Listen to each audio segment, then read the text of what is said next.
Là, je vais vous parler du pillage. Donc déjà, ça sert strictement à rien d'avoir 50 fermes.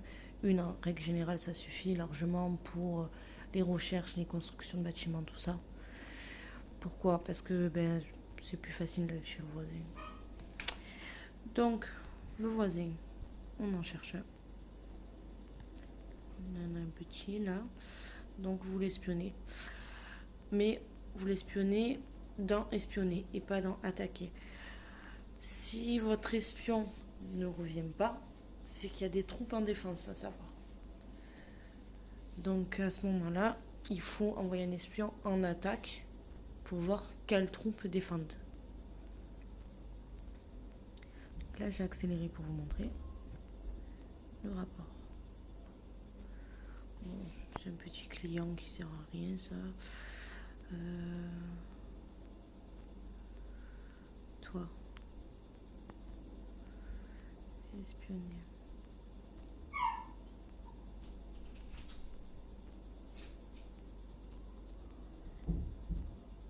Voilà, là on a une clé un peu plus intéressant. Donc là on voit quoi? Qu'il a des dragons et qu'il a quelques millions de nourriture, d'accord? Donc moi je reclique, parce que généralement j'envoie 10 espions et j'attends d'avoir les rapports. Enfin, pas 10, au moins 5. Donc après je sais plus où est qui. Donc je rappuie sur ses coordonnées, je le retrouve direct. Donc ensuite je fais attaquer. Je prends un général, je prends un dragon.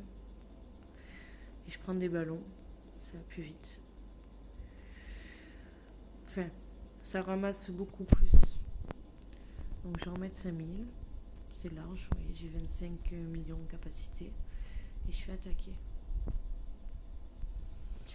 Comme on est sur le même fuseau horaire, donc comme c'est un serveur français, il peut être connecté en même temps que vous. Donc moi, quand j'attaque, j'accélère.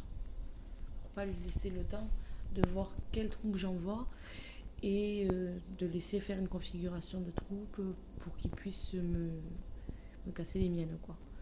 Donc là, vous voyez, elle rentre tranquille. Et mon rapport, il est là. Donc vous voyez, il y a 0 perte, même pas le dragon blessé. Et j'ai ramassé 2 millions de ressources. À savoir que, évidemment, il a un entrepôt, donc au plus son entrepôt sera haut, au plus ça sera protégé. Désolé, petit message. Donc voilà. Là, vous voyez, j'ai 0 perte, j'ai récupéré mes ressources. Et puis ça va arriver tranquillement à la maison. Et on est tranquille. Voilà. Donc moi, ce que je conseille en règle générale, c'est quand vous pouvez accélérer une marche, faites-le. Après, des fois, vous pouvez voir. Alors ça, je m'y fie pas trop, mais bon. Par exemple, sa dernière connexion à lui, c'était le 13 novembre. Donc il y a très peu de chances qu'il soit encore sur le jeu et qu'il puisse défendre. Mais après, je sais pas exactement comment il calcule la dernière connexion. Donc je m'y fie sans m'y fier. Moi, j'accélère parce que je suis pas patiente. Déjà de base. C'est le plus simple.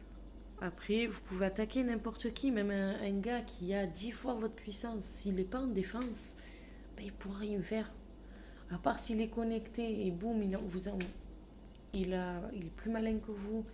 Il va mettre, par exemple, des ballons, ça se pète en 2-2 par contre.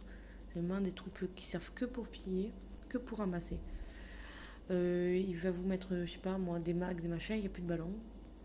Et c'est très chiant à refaire, quoi. Donc, à part dans ce cas de figure-là, que le bonhomme il soit connecté, il y a très peu de chances que vous perdiez.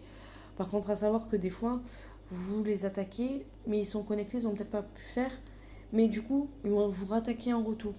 Ça m'est arrivé évidemment plus d'une fois. Et donc, comme dans une autre vidéo que je vous ai montré, vous envoyez vos troupes en balade. Dès que vous n'êtes pas sur le jeu, vous les envoyez en balade. Et puis même des fois, si vous êtes connecté sur le jeu, que le gars il va flasher, vous allez les perdre quand même. Donc il faut quand même essayer de bien jouer, quoi. Voilà.